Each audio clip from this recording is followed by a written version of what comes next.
ብልጽግና ግጭት በተቀሰቀሰበት የአፋርና የትግራይ ድንበር አቅራቢያ ድሮን ማሰማራቱ ተሰማም። የአፋር ክልል መንግስት በሶስት መኪኖች የተጫነ ልዩ ኃይል ወደ መጋለ ወረዳ ማንቀሳቀሱም ታውቋል። በአዳማ ከተማ ስብሰባ ላይ የሚገኙት የአፋር ክልል ፕሬዚደንት ካለቆቻቸው የሰጣቸውን ትዕዛዝ ተከትሎ የጸጥታ ኃይላቸውን አሰማርተዋልም ነው የተባለው። ሁለቱ የትግራይ ኃይሎች በሚያካሄዱት ውጊያ ሮኬትና ዙ 23 ጥቅም ላይ መዋሉም ታውቋል። የብልጽግናው መንግስት ባስታጠቃቸውና ባሰማራቸው ራሳቸውን የትግራይ ሰላም ኃይል ብለው በሚጠሩት ታጣቂ ኃይሎችና በትግራይ ሰራዊት ቲዲኤፍ መካከል ሰሞኑን በተከሰተው የተኩስ ልውውጥ የሰው ህይወት ጭምር መጥፋቱን መዘገባችን አይዘነጋም። የትግራይ የሰላም ኃይል የተባሉትና በአፋር ክልል ውስጥ የተደራጁት ታጣቂዎች ወደ ትግራይ ክልል ገብተው ከትግራይ ሰራዊት ጋር መጋጨታቸውን በመግለጫቸው ማስታወቃቸውም ይታወሳል። ከእኛ ጋር መዋጋት የፕሪቶሪያውን የሰላም ስምምነት ማፍረስ ነው። ቡድኑ ይፋዊ ጦርነት ስለጀመረ የፌደራሉ መንግስት ማስተካከያ ያድርግ የሚል መግለጫ ካወጡ በኋላ ግጭቱ አልበረደም።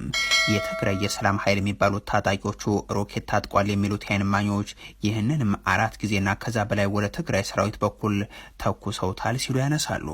የትግራይ ሰራዊትም ታጣቂዎች ወደ ሰፈሩበት መጋለ ተብሎ ወደሚጠራው ወረዳም ታጣቂዎቹን አሰማርተዋል የሚሉት የአካባቢው ምንጮች በዚህም መጋለ ወረዳ ቶንሳ ተብሎ በሚጠራ ቀበሌው 6 መንደሮችን ተቆጣጥረዋል ተብሏል። በእነዚህ መንደሮች ላይ ላለፉት ወራት ሰፍሮ የነበረው ደግሞም ከብልጽግና ድጋፍ የሚደረግለትና ሀራ መሬት ላይ ያለ የትግራይ ኃይል እያለ ራሱን የሚጠራው ታጣቂ ኃይል ነበር የሚሉት አስተያየት ሰጪዎቹም ህዝቡ ታጣቂዎቹ አካባቢውን ለቀው እንዲወጡ ተደጋጋሚ ጥያቄ ሲያቀርብ ቢሰነብትም በክልሉ መንግስትና በመከላከያ ሰራዊቱ ጥያቄ መሰረት እንዳይሰማ ሲከለከል እንደነበር ያነሳሉ። ባሳለፍነው እሁድ ወደ ደቡባዊ ትግራይ ክልል ሄደው የነበሩት የትግራይ ክልል ርዕሰ መስተዳድር የሆኑት ጄኔራል ታደሰ ወረደ ላይ ጥቃት ለመሰንዘር በማሰብ ተጀምሮ ነበር የሚሉትና የትግራይ የሰላም ኃይል ከፈተው ያሉት ተኩስ መጋለ ወረዳን ሰው የሚሞትበት አድርጎታል ሲሉም ያክላሉ። በዚህም የሰላም ኃይል የተባለው ታጣቂ ቡድን በቶንሳ ቀበሌ ውስጥ ካሉ 9 መንደሮች 6ቱን ለቆ በ3ቱ ላይ ይገኛል የሚሉት የአፋር ክልል ነዋሪዎች በ3ቱ መንደሮች ላይ የሚንቀሳቀሰው ከአፋር ክልል ልዩ ኃይል ሚሊሻና መሰል ታጣቂዎች ጋር በጋራ ነው ብለዋል። በአዳማ ከተማ የብልጽግና ስብሰባና ስልጠና ላይ የሚገኙት የክልሉ ርዕሰ መስተዳድር አወል አርባም ጉዳዩን በተመለከተ እርምጃ እንዲወስዱ በኦህዴድ አለቆቻቸው ከታዘዙ በኋላ የኮሙኒኬሽን ቢሮአቸውን መግለጫ አስወጥተዋል። የክልሉ ልዩ ኃይልም ወደ መጋለ ወረዳ እንዲሄድ አድርገዋል ነው የተባለው።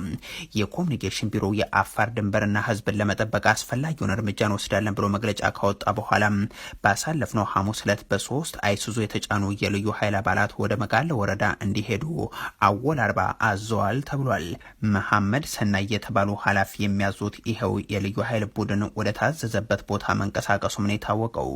በዚህም ከአፋር ሰመራም ከረፋዱ 5 ሰዓት አካባቢ የተነሱት የክልሉ የኃይል አባላት ወደ መጋል ወረዳ ሄደው የትግራይ የሰላም ኃይል የተባሉትን ታጣቂዎች የተቀላቀሉ ሲሆን በቶንሳ ወረዳ 3 ቀበሌዎች ውስጥ ሰፍሯልም ተብሏል።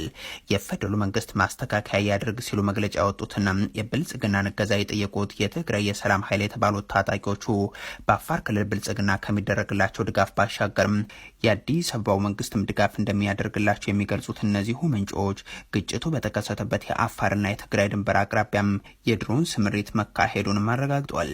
በዚህም ባሳለፍነው ረቡዕ ቀኑ ሙሉ በአካባቢው የድሮን ቅኝት ሲካሄድ የዋለ ሲሆን የተተኮሰ ቦምብ አለመኖሩን ግን የዓይን እማኞች ገልጸዋል። በግጭቱ ምክንያት ከ2000 በላይ ነዋሪዎች መፈናቀላቸው የታወቀ ሲሆን ከትግራይ የሰላም ኃይሎችና ከትግራይ ሰራዊት ቲዲኤፍ አባላት በኩልም ህይወታቸውን ያጡ እንዳሉ ሰምተናል። ይህ በእንዲህ እንዳለ የትግራይ ጊዜያዊ አስተዳደር በጉዳዩ ላይ ምላሽ ሰጥቷል። ብልጽግና በአወል አርባ በኩል ያወጣውን መግለጫ መሰረተ ቢስ ሲል ውድቅ አድርጎታል። የጄኔራል ታደሰ ወረዳ አስተዳደር የአፋር ክልል መግለጫን የትግራይና የአፋር ወንድማማች ህዝቦች ታሪካዊና ሰላማዊ ጉርብትናን ለመጉዳት ያለ መከፋት ነው ብሎታል። የአፋር ክልል ትናንት ምሽት ባወጣው መግለጫ ላይ የህወሓት ቡድን ኃይሎች የአፋር ክልል ወሰንን ዘልቀው በመግባት ጥቃት መክፈታቸውን፣ 6 መንደሮችን በጉልበት መቆጣጠራቸውን፣ ንጹሐንን መደብደባቸውንና የፕሪቶሪያውን ስምምነት ማፍረሳቸውን ገልጾ ነበር። የትግራይ ጊዜያዊ አስተዳደር ደግሞ የአፋር ክልል መንግስት ሀራ መሬት በሚል ስም የሚንቀሳቀሱ ታጣቂዎች ትግራይን እንዲያውኩ ቦታ በመፍቀድ መተባበሩን ወቅሶም የትግራይ ሰራዊት የአፋር ወሰንን አልፎ አልዘለቀም ሲል የቀረበበትን ክስ አስተባብሏል።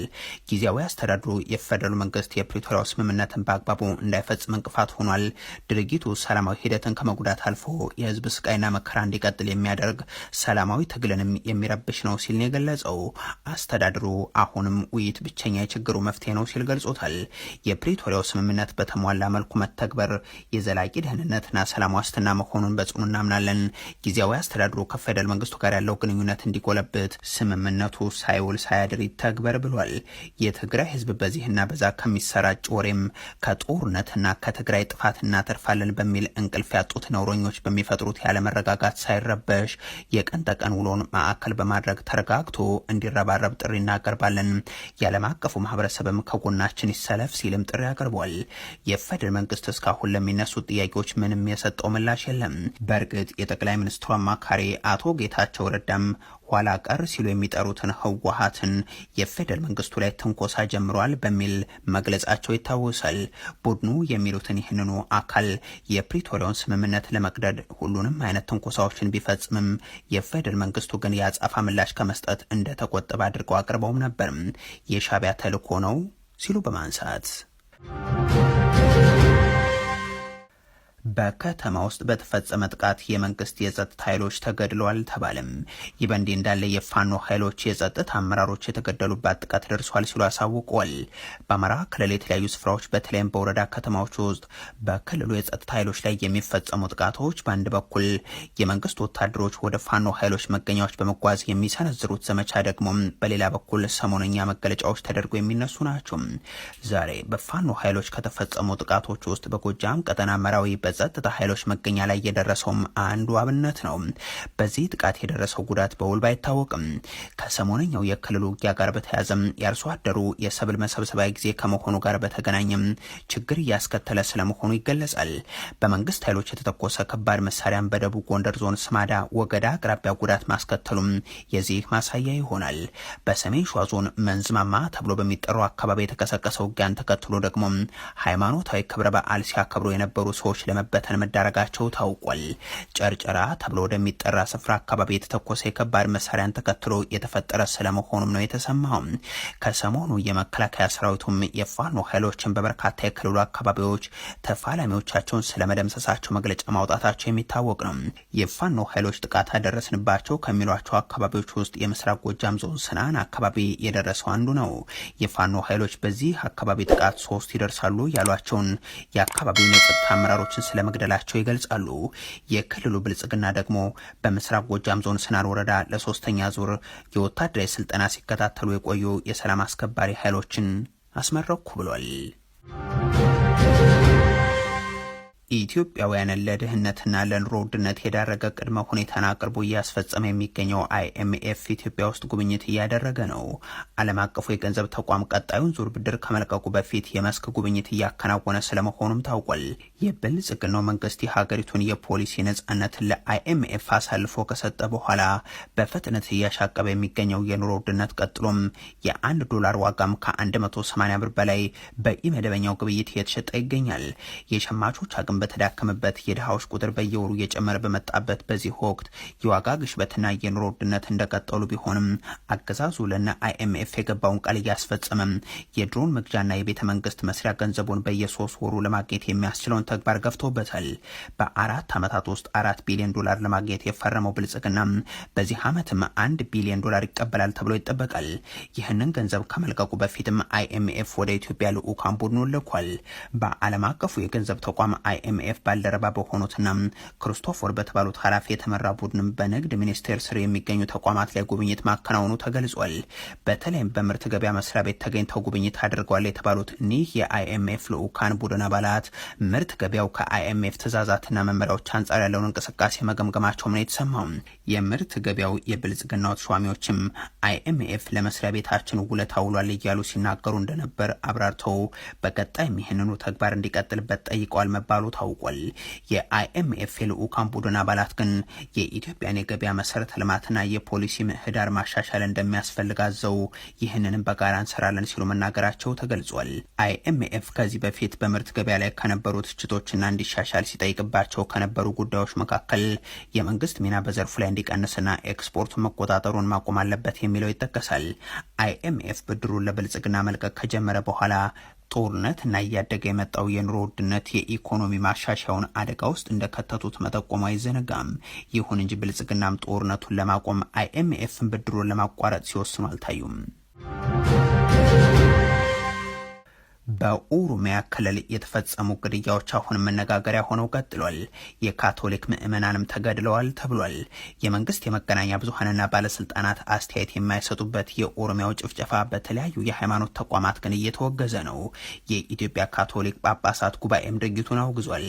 በተለያዩ አካባቢዎች ታጣቂዎችን በመፍጠርና በማደራጀት የሚንቀሳቀሰው የብልጽግናው አገዛዝ ማህበረሰብን ወደ ግጭት ከሚከትባቸው ስልቶች መካከል አንዱ ሃይማኖትን ተገን ያደረገ ጥቃት እንዲቀሰቀስ ማድረግ ነው።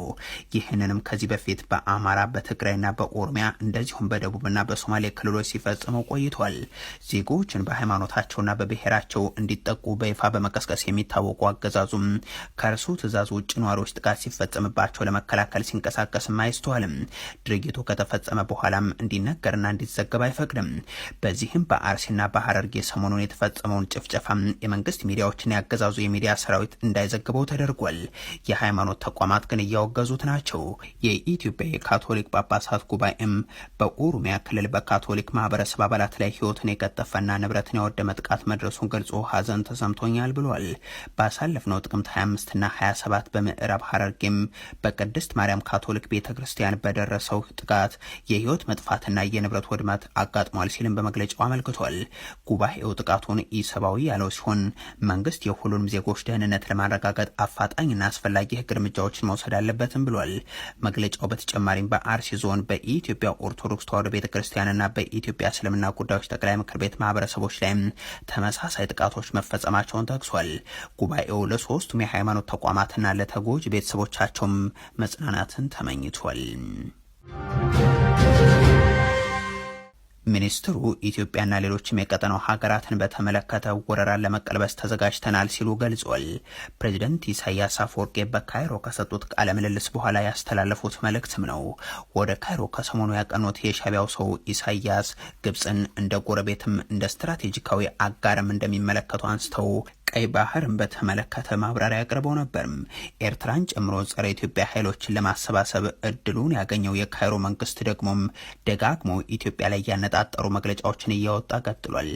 ግብጽ ከእንግዲህ በአፍሪካ ቀንድ ቀጠና ላይ የሚካሄዱ ሁነቶች ተመልካች የምትሆንበትና ከቀጠናው ጋር ላላት ግንኙነት በተለምዷዊ ዲፕሎማሲያዊ ዘዴዎች ብቻ የምትቀጥልበት ሁኔታ ማክተሙንም የውጭ ጉዳይ ሚኒስትሩ አባድር አብድላቲ ኒውስ 24 በተሰኘው የደቡብ አፍሪካ ድረገጽ ላይ ባወጡት ሀተታ ገልጿል። ግብጽ ቀጠናዊ ስጋቶችን ለመክታትና በናይል ወንዝ ተፋሰስና በቀይ ባህር ስትራቴጂካዊ ጥቅሞቿን ለማስጠበቅም በቀጠናው ወታደራዊና ዲፕሎማሲያዊ እንቅስቃሴዎቿን እያጠናከረች መሆኗንም ሚኒስትሩ አክሏል። አብደላቲ የግብጽ እንቅስቃሴ በቀጠናው ወረራ ለመቀልበስ የቀየሰችው በአግባቡም የተጠና የፖሊሲ ለውጥ መሆኑን ጠቁሟል።